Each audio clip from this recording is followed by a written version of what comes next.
Hello, everyone, and welcome to the next episode of Talking Acquisition. This is the weekly high-energy, informative, and slightly opinionated view on all things acquisition, procurement, and government contracting related. This is the place where the contracting community, the acquisition community, and our industry partners connect to talk, listen, and learn from each other. My name is William Randolph, and I'd like to introduce you to my co-host, my colleague, my partner, my friend, Soraya Carrera. Hello, Soraya. How you doing? Hello, Will. I am doing well. How about you? I am doing amazing. Thank you so much for asking. Right. Thank you so much for asking. Well, So, I'm excited about this week's topic. I can tell. Well, let's get the perfunctories out of the way and let's get at it. All right. So our podcast shares information and views on a variety of topics that impact the federal acquisition community. Our goal is to provide thought leadership and perspective, not to criticize, judge, or render political opinions, although sometimes we do. We provide this free service because we are former federal acquisition professionals and leaders. We believe that the creativity, innovation, and effectiveness of our community is unleashed when we share knowledge, information, and learning. We hope you enjoy our podcast, and we welcome the views and comments of our colleagues across the private and public sectors. So, Will, you want to introduce our topic? Sure. So we reached out earlier, and the topic of debriefs came to the forefront, and it came to the forefront with some energy behind it. So I'm just gonna throw it out there like red meat, and I'm just gonna ease out of the way and let you have it. Take the first shot at on the concept of debriefs.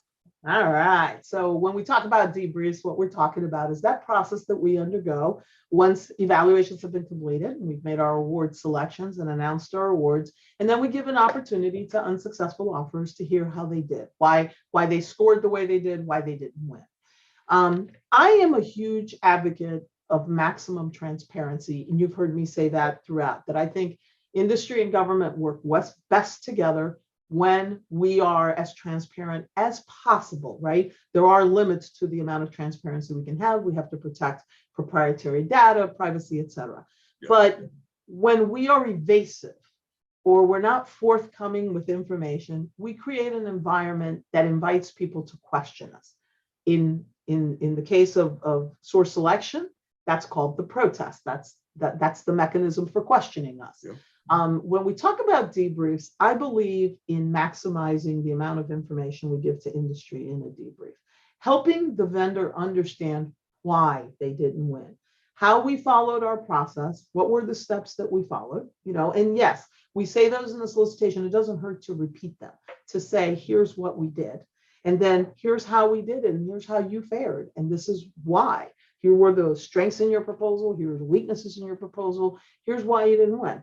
And that doesn't mean that you're not going to get a protest, but I believe that the more forthcoming you are with information, the more transparent you are, you start to increase the probability that you might not get a protest, right? You don't control how a vendor reacts. You don't control whether they're going to protest or not.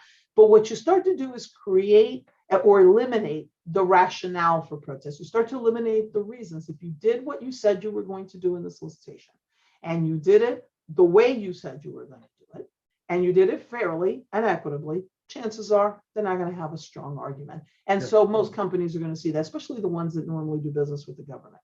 I always remember in one of our reverse industry days, DHS, we used to host these reverse industry days to help educate ourselves and industry on what we do and why we do it. And we wanted to hear from industry. And I always remember when we did one on protests, a company sat there, and I always told him, I said, I'm going to steal this phrase from you. So you will hear Soraya say this. He said, often we protest to learn, not to win. Yeah. And that's a true statement. Sometimes companies feel they have to protest to understand why they didn't win. They're really looking. And then what happens is they get really good, smart, aggressive lawyers. And we know a few of those, right? Who now start digging in the file and go, look what I found. Then they found something. Yeah. And sometimes you end up with corrective action or possibly even losing the protest, not because you did something wrong, but because they found something in the file. You got out lawyered as opposed to something substantive. So over to you. So I see I'm a fan also. I'm with you. I'm cut from your cloth. Okay. I'm a big fan of debriefs. And it is because I believe it is the optimum feedback mechanism. Okay. And why it's the optimum, even though we have multiple opportunities to give feedback to industry, the market research phase, there's an opportunity for exchange and feedback. RFI exchange, RFI area, there's opportunity for feedback. Draft, there's this draft RFP opportunity for feedback. Even when you're in the solicitation phase and you do an advisory, there's an opportunity for feedback. Why the debrief one is so important, and I think the ultimate feedback mechanism is the investments have been made then. Okay. All of the other times upstream, they are either free or very inexpensive to get those lessons. At the debrief time, they've taken the whole journey with you. They've invested the people, the money, the energy, the blood, the sweat, the tears, all of it's in, and they have been unsuccessful. Now, at that point, they're ready to put on their boxing gloves, put on their hats, go to their corners and box it out, because they have to convince themselves that they were right to take the journey. It ain't about winning anymore. Right. It's about the investment that they've made. So that's why the debrief is the greatest avenue of attack for the proof that we made a good decision to spend the money, to make the investment in resources. So then also, in my opinion, the debrief is our greatest defense. Okay, literally the greatest defense. If we can make an effective utilization of the debrief process to inform, coach, advise, do all the things, the build relationship even.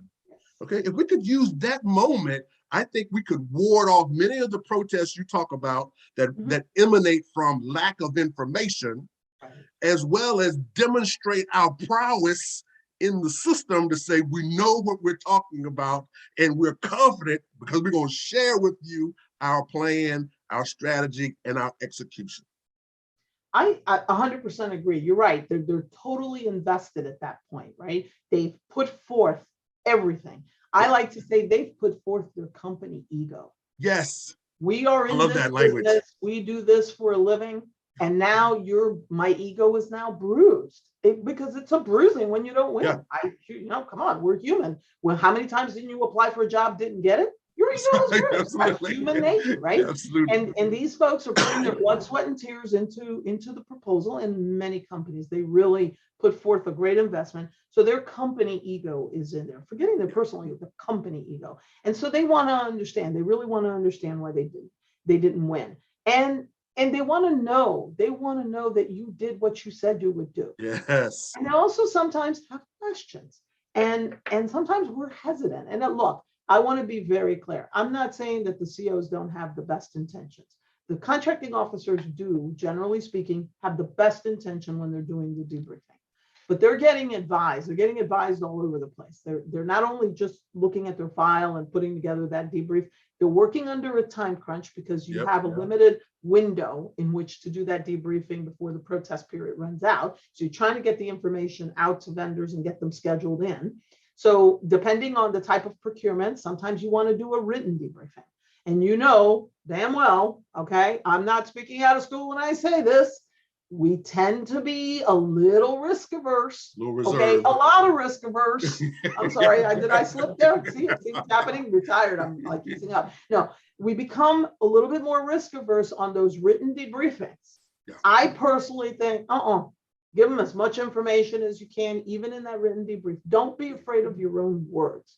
Yeah. Less is not more in this case. Quite the opposite. More will actually yield hopefully less protests, I believe. Absolutely. But what happens is we are doing more written debriefs because we do these big multiple award contracts or multiple awards in general. So you have a lot of vendors that you have to talk to and you're trying to do it in a finite period of time.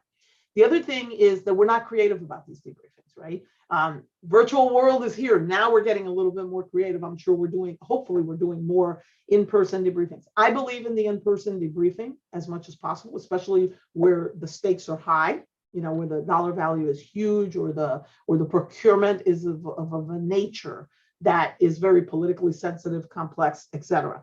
And I also believe that it is extremely important that you not only debrief the losing vendors, go debrief the winning vendors. Oh, yeah. Because the one thing I figured out in life, and I know you're good, and I know I'm good. Well, we're not perfect. Yeah. Everybody has weaknesses and flaws, and the winning vendors need to know where the weaknesses are in their proposal. Absolutely. So that doesn't crop up during performance. Of course, you do them after you get past, your debriefings and your protests or whatever with the other vendors, but winning vendors need to hear how you evaluated the proposals and what were their strengths and what were their weaknesses, because that stuff is going to come up in performance. And it's going to impact contract administration. I know I'm digressing a little bit, but a lot of people don't think you need to debrief winning companies. Oh, yeah, you do. Winning companies think, oh, well, I won. Yeah, no, you need to hear what the government thought of your proposal. So I agree with you. It's a feedback mechanism. It's a very important feedback mechanism. But most of all, it's about establishing relationship. You want to know, the companies want to know that they can trust that agency, that they can trust that group that evaluated the proposal. And I want companies to know they can trust us. I want them to come back and do business with us. Because typically, very typically, unless a company was just totally out of their league, typically these are good companies and they have good viable solutions. It's just not as good as the ones perhaps that you selected. Yeah. Or maybe they missed the mark on certain things, or they lack certain elements of capability that they can go and build on. So through the debrief, we have an opportunity, like you said, to mentor, to guide, to give them information to help them be better and hopefully be better vendors for us. Yeah. And when I think of debriefings, and then I'll shut up, is I think of the PMA. Read the PMA that's out there today, the President's Management Agenda. What does it talk about? It talks about our workforce, it talks about customer experience, and it talks about managing the business of government. Yeah. Debriefs are about all three things. I want our workforce to look good. I want to give my customers a good experience, and that customer is a vendor. It is the program office, and it is the vendor as well. Those are customers. And of course, managing the business of government. Let's build better relationships when the industry that does business with us want to do business with us, so that they have a better perception of our government. So I'll shut up now. No, so Soraya, I love your idea around debriefing winners, and I want to take it one step further. Okay, the winner is also agreeable to give the government feedback on its process. Okay, so you're going to get you may, let me say it that way, let me soften it a little bit. You may get some sour grapes asking about the process from the also rans for those unsuccessful. But the individual that has been awarded a contract and is now ready to have a relationship with you, after the protest period is over, I'd encourage to get that group back together. Let's talk about the process. We know you were successful, but what could we have done better in the process, in the interactions, in the processes, in the timing or sequencing of activities? What could we have done better that would have fostered a better outcome for you?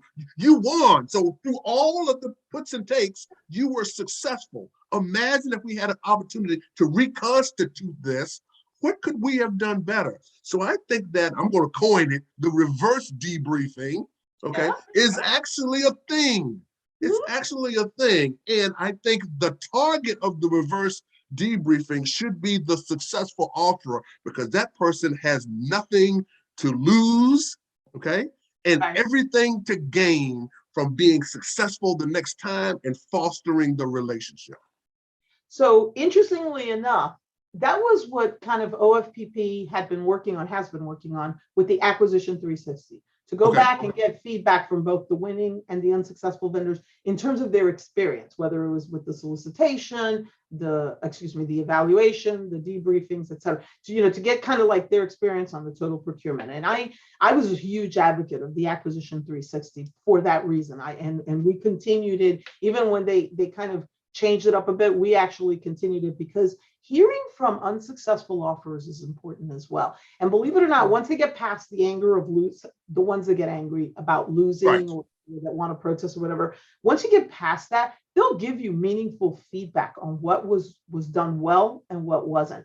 I can remember hearing from unsuccessful offers how much they appreciated certain industry days, or how they appreciated, when the government posted schedule information out, on Fed Biz Ops, or even how the government did the debriefing, even if they didn't win. Sometimes you give feedback that says, hey, I appreciate that you did this. I'm going to give you an example. I worked on a procurement. This was back in the 90s, believe it or not, mid 90s. I worked on a procurement where I was able to convince our contract. I was in the program side at the time, and I was able to convince our contracting officer and legal counsel to allow us to release redacted versions of the report. Wow. So each vendor would get a copy of the evaluation report with the data for the other vendors redacted out completely. And the reason I felt strongly about doing that is I said, well, if they protest, they're going to get in discovery anyway, and it's their data, right. And this way I can go, you got it, Yeah. So if you don't believe what I told you, here, go read it for yourself, right? And I remember that at first everybody balked at it. It was very uncomfortable for everyone. But then they went, that kind of makes sense. And we had a nice scripted debriefing. I led the debriefing because I was at the time the acquisition manager. Mm-hmm. I led the debriefing, and I walked folks through, and I had the program personnel there, and we opened it up for questions and said, we reserve the right to answer some questions in writing because we don't have all the information in front of us. And then at the end of the meeting was when I gave them the report, and it was the look on those vendors' face like, oh, wow, you're And here's what happened. We didn't get a ton of questions. We got a handful of very thoughtful questions. Sure. One. Two, we did get a protest on that procurement. But even in the protest, they were not necessarily critical of the information we gave. It was a multiple award, and they were asking the question, why the hell can't you give me an award? You said I was good. That's really what the question was. And by the way, no, we didn't give them an award when we won the protest. Anyway, I thought I'd throw that one out there. Of course. It's all about the ego thing. Which was that at the end of it, the feedback that we got was, you guys were like really open in this process. We were like really surprised. The companies actually came back and said, we were surprised that you would hand us the report. It was like surprising. We'd never seen that before. And I said, no, I think it's good business to do that. Now, we were never able to do it again because, lawyers change and COs change and people were uncomfortable. And they also like the opportunity to ask questions, that we said, look, we're going to give you this. We know you guys have time to read it, but we're also working under a time constraint. We need you to get your questions to us within the next couple of days. And then we're going to try to get you an answer 2 days thereafter. And we really tried to stay with the timeline. And companies appreciate that. And look, here's the thing. Companies understand people get busy, timelines, and all that stuff. What they don't like is when the government's very evasive. I mean, I have actually gotten calls as chief procurement officer and as head of contracting where we had COs that would go, oh, no, you can't ask questions. Really? You're not going to let them ask a question? You don't have to answer every question at the table.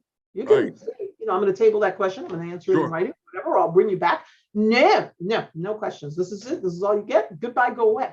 Well, to me, that's like a challenge. Right? Okay, I'm coming for you. And I think that does happen to some companies, that they feel challenged because you're being evasive. You're avoiding them.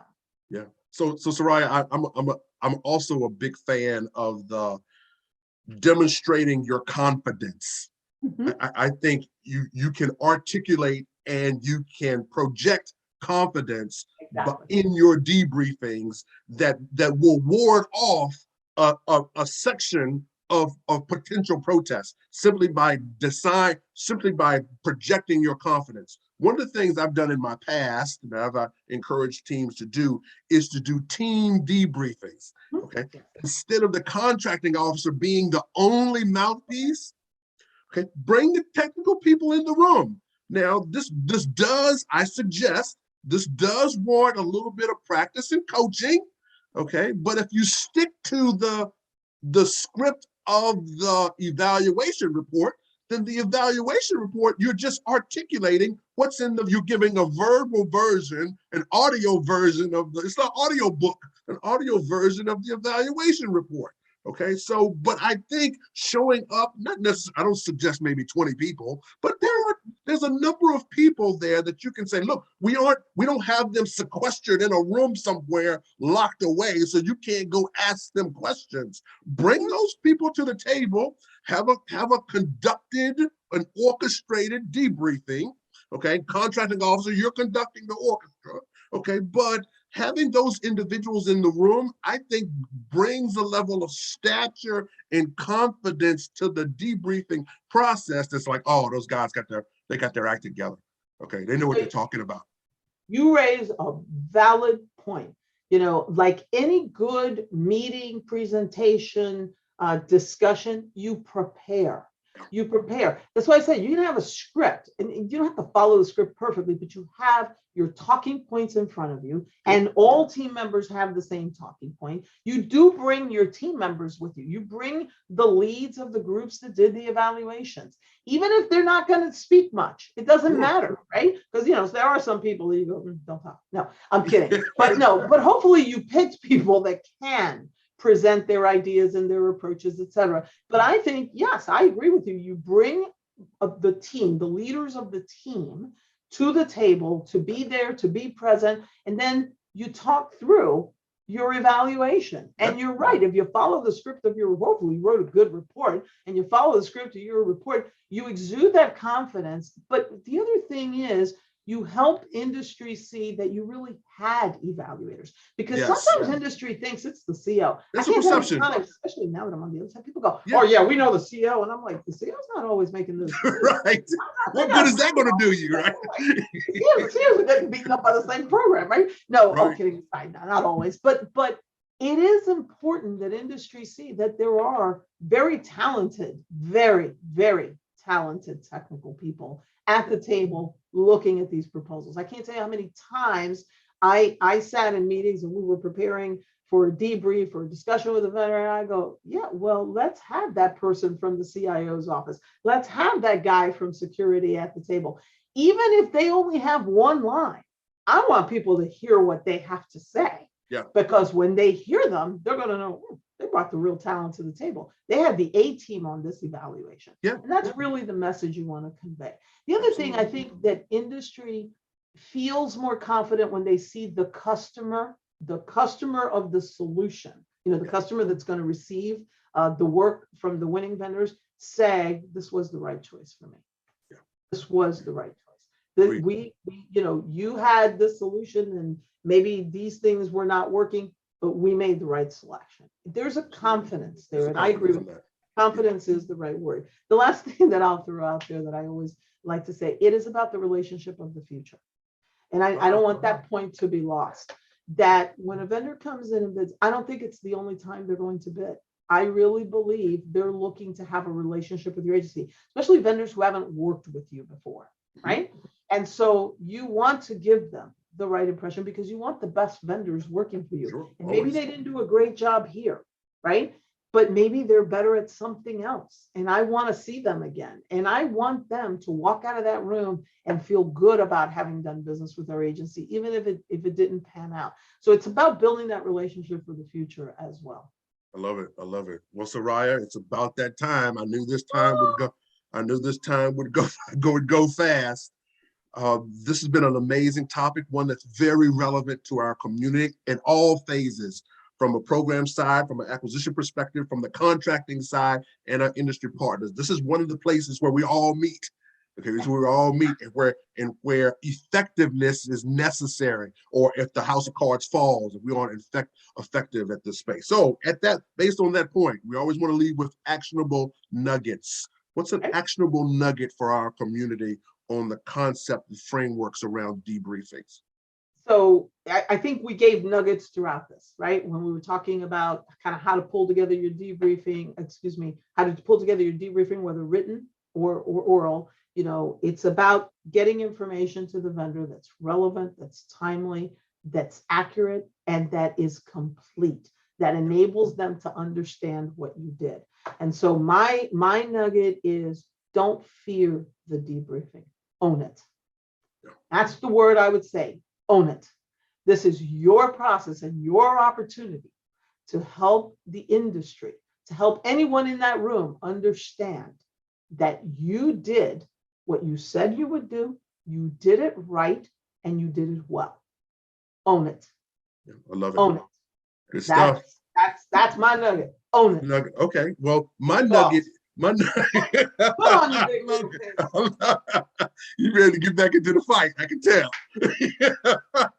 Well, my nugget is simply this. In the various areas of the FAR that we do buying in, 8, 12, 13, 15, there are debriefing mechanisms in each. Some are very shallow, some are very in-depth. My nugget is stay in your phase. Okay, if you're doing 12, look at what the debriefing capability is in 12 and do the amount of debriefing to be effective, not that's equivalent to a 15 debrief. Okay, so stay in the lane, whether it's 12 or 13 or 8, wherever it lives, if you're looking for, and I think some areas don't even say it's like, it's optional. Now, I was like, I wouldn't go that far because the feedback mechanism is the importance of it. Okay, so if it's optional, I would lean into the area of taking the option. We're going to exercise that option, but do that in the vein of the area that you're buying in, and that it all doesn't necessarily have to look like FAR 15 negotiated procurement debriefs. Can we throw a nugget to the industry as well? Yes. Because those nuggets were really for our contracting folks, and I love our contracting community, and I think they work really hard, and so I tip my hat to them. In industry, when you walk into that room, come prepared to listen, to understand, and have your questions. And look, try to be good to these people. You know, I sat in a couple of debriefings where, you know, the dirty looks I was getting, I was like, I'm ready to call this meeting off. Yeah. Right? You got to come in open to listen and to hear. Park the company ego and listen. It's a tough thing to do, but do it. Okay. And then go back and decide what your next course of action. Not telling you not to protest, because sometimes the government makes mistakes. I'm not going to say we don't. But what I am saying is come open, listen, be responsive to the CEO. And if you can, and if you want to, give us feedback on what we could have done better. Yeah. Always welcome. Good stuff. All right. And with that, Soraya, we've got another one in the books. Wow, we just gonna have to make these longer because I got so many more things. We'll just have to do part 2. That's all. We're just gonna do part 2. We're gonna bring in some of our friends to talk about some of these topics. Yeah, we absolutely. I think we had a great. I think we had a great episode last week, and we're gonna look for our next. We're gonna look for our next participant to join the podcast. Yeah, I welcome any CEOs that want to come on and talk a little bit about these processes and the steps that they've taken, and those even some that have retired or some that are currently active. We don't do any gotchas here. No gotchas. All right, we just want to advance the craft. Yeah, yourself. Okay. Thank you. All right, and all the best. Take care. Bye-bye.